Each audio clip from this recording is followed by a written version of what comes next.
নমস্কার বন্ধুরা, আমি ডোনা রিগালিস লাইভ কিচেন চ্যানেল নিয়ে তোমাদের সামনে এসেছি। আজকে আমি বাঙালির অনুষ্ঠান বাড়িতে মাছের মাথা দিয়ে যে মুগ ডাল হয় সেই রেসিপিটাই কিন্তু তোমাদের সঙ্গে শেয়ার করবার জন্য চলে এসেছি। আর এই রেসিপিটা প্রত্যেক বাঙালির কিন্তু খুবই প্রিয়। চলো তাহলে রান্নাঘরে গিয়ে দেখে নাও কাতলা মাছের মাথা দিয়ে মুগের ডাল।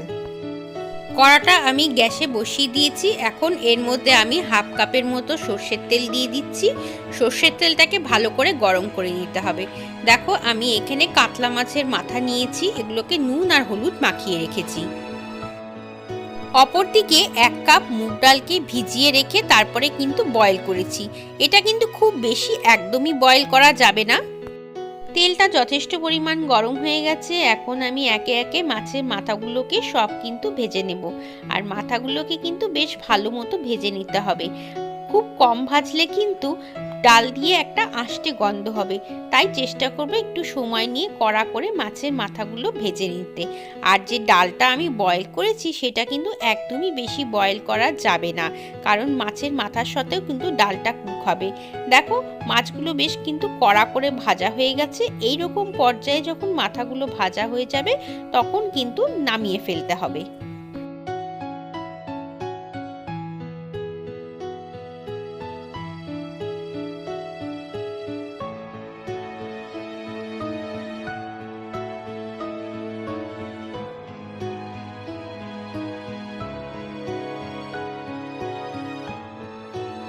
প্রথম ব্যাচের মাথাগুলো কিন্তু ভাজা হয়ে গেল।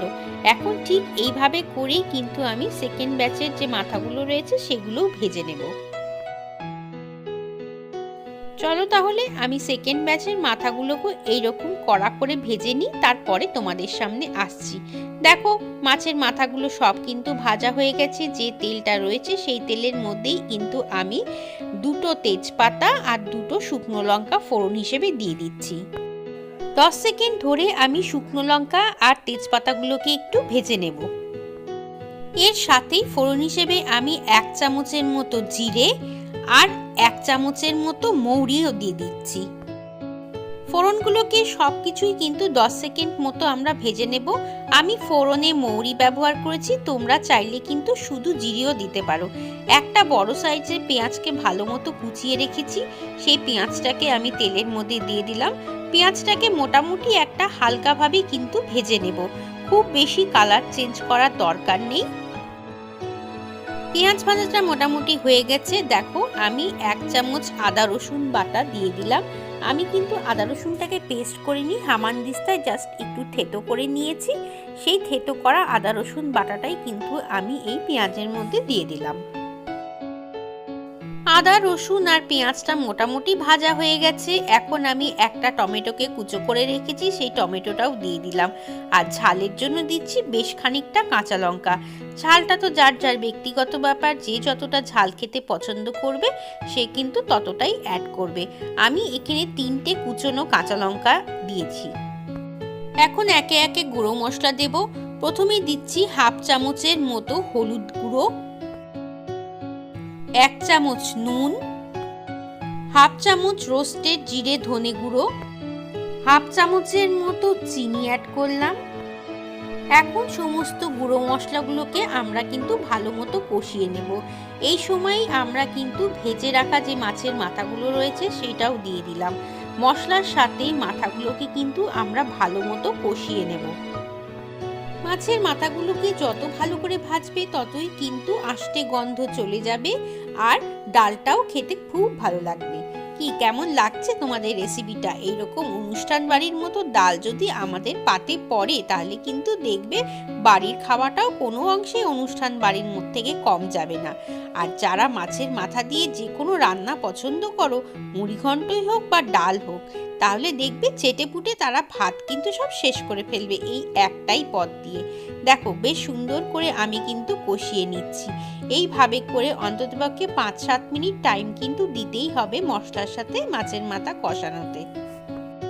এই সময় আমি গরম মশলা গুঁড়ো দিয়ে দিচ্ছি। আমি এখানে গুঁড়ো গরম মশলা ব্যবহার করেছি, তোমরা চাইলে এলাচ লবঙ্গ দারচিনি থেতো করে প্রথমেও কিন্তু তেলে ফোড়ন হিসেবে দিতে পারো। বেশ সুন্দর একটা গন্ধ বেরোচ্ছে, সেটা কিন্তু আমি পাচ্ছি।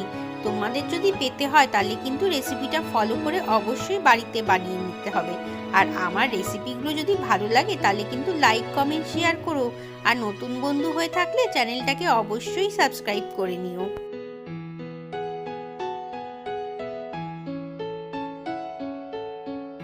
দেখো কষানোর পর্ব কিন্তু মোটামুটি আমার শেষ হয়ে এসছে। এখন আমি যে সেদ্ধ করে রাখা মুগ ডালটা রেখেছি সেইটা এর মধ্যে দিয়ে দিচ্ছি। আমি কিন্তু তোমাদের প্রথমেই বলেছি ডাল কিন্তু একেবারে প্রপারলি পুরোপুরি সেদ্ধ করবে না, তাহলে কিন্তু ডালটা পুরোই ঘেটে যাবে। একটু শক্ত শক্ত থাকতেই কিন্তু ডালটাকে নামিয়ে ফেলতে হবে। এখন কিন্তু আমরা ডালটাকে মাছের মাথার সঙ্গে বেশ ভালো মতো সাঁতলে নেব। সেই জন্যই তোমাদের বলেছিলাম ডালটা কিন্তু একদমই গলিয়ে ফেলবে না। দেখো বেশ সুন্দর করে ডালটাকে আমরা মাছের মাথার সঙ্গে কিন্তু সাঁতলে নিচ্ছি। এবার আমি যে জলটা ব্যবহার করব সেটা কিন্তু অবশ্যই গরম জল, আর গরম জলটা কিন্তু আগে থেকে করে রাখবে। এখন গরম জলটা তো দেওয়া হয়ে গেছে, এখন আমরা এটাকে ফুটতে দেব। মোটামুটি 5 থেকে 7 মিনিট কিন্তু দিতেই হবে ফোটার জন্য। ডালটা ভালো মতো জলের সাথে মিশে গেছে, এখন আমরা এটাকে ঢাকা দিয়ে 7-8 মিনিট পরে ফেরত আসবো। 7-8 মিনিটের জায়গায় 10 মিনিট হয়ে গেছে। দেখো ডালটা কি সুন্দর টকবক করে ফুটছে এবং গন্ধটা কিন্তু বেশ সুন্দর বেরোচ্ছে। এখন ডালটাকে আমরা কিন্তু আর বেশি ফোটাবো না, তাহলে কিন্তু সেদ্ধ করা ডালটা একেবারেই ঘেটে যাবে বা গলেও যেতে পারে। সেই জন্য এইরকম অবস্থায় থাকলে কিন্তু ডালটাকে নামিয়ে ফেলতে হবে। আর তোমরা যতটা ডালে জল রাখতে চাইছো সেরকম অনুযায়ী কিন্তু জল দেবে। দেখো ডাল একদম কমপ্লিট, তাই আমি একটু ঘি দিয়ে দিলাম। আর মাছের মাথার ডালে একটু ঘি পড়লে কিন্তু ভালো লাগবে। এইভাবে ডালটাকে কিছুক্ষণ আমি স্ট্যান্ডিংয়ে রেখে দেব, তারপরে কিন্তু পরিবেশন করে দেব। এই দেখো কত সহজেই অনুষ্ঠান বাড়ির মতো ডাল আমরা বাড়িতে তৈরি করে ফেললাম। গরম ভাতের সাথে আর কি কিছু লাগবে এই ডাল থাকলে পরে। এই দেখো তৈরি হয়ে গেছে একদম অনুষ্ঠান বাড়ির মতো করে মাছের মাথা দিয়ে মুগ ডাল। বাঙালির কিন্তু এই পদটা অত্যন্ত প্রিয়, আর এইটা থাকলে কিন্তু আর কিছুই লাগে না বাঙালির। কেমন লাগলো তোমাদের? যদি ভালো লাগে লাইক কমেন্ট শেয়ার করো, আর যদি নতুন বন্ধু হয়ে থাকো চ্যানেলটাকে সাবস্ক্রাইব করে নিও। চলো আজকের মতো বিদায় নিচ্ছি, আবার আসবো অন্যদিন একটা রেসিপি নিয়ে। ততক্ষণ সবাই ভালো থেকো এবং সবাইকে টাটা।